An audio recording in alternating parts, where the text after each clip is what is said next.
wala boog sama gars yi ñu ngi ñibbi de dañuy doog a wàcc ni xoolal ma embouteillage bu Cambérène waa lii kañ lañ koy lijjanti moom lii wax leen ma lii kañ lañ koy lijjanti bi embouteillage ñii kañ la ñuy pare xoolal moto yi fu mu ne nii bu amul scooter moom lii ngay faral xoolal embouteillage bi oto yi demuñu dikkuñu Cambérène ngay day fay de fii boo fi jaaree te da ngay jéeg nag péage fay sa xaalis ñëw ba fii fekk fi embouteillage bu toll nii yéen lii normal na yéen xoola péage ba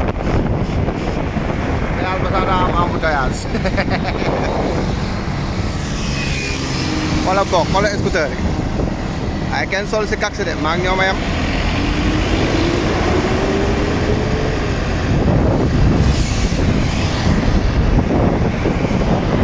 xoola ma bii embouteillage embouteillage fii la yem balaa ñuy génn rond-point bi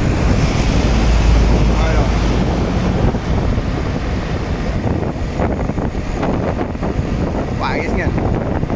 panneau bi moom teg nañ ko panneau 50 bi nee nañ booy génn 50 ngay daw waaw décidé nañ nag panneau bi même yéegukaayu pont bi tamit def nañ nag kenn du fa nit waru fa traversé mais def nañ 70 ngay daw tamit si kaw kon limitation vitesse yi am na si tali yu bees yi waaw booy ñëw fii stop nga am kon da nga war a taxaw stop a ngoog am nga stop mais aussi tere nañ la nga jàdd directement kon da nga war a wër rond point bi ba pare am na passage piéton waaw suñu oto yi suñu transport mooy super mi ngi existé ba léegi barke sëñ Bamba ñun ban réew lañ nekk seen suuf pont bi moom rafet na xanaa taay super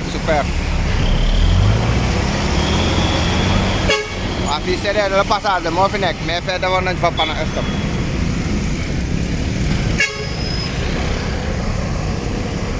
pap waaw scooter yi dañ koy ñàkkante waa ji yéeg na sa kaw trottoir ko mooy loolu fii daal mooy Ndakaaru waaw tali baa ngi nii xat na comme Mexique waaw embouteillage kese la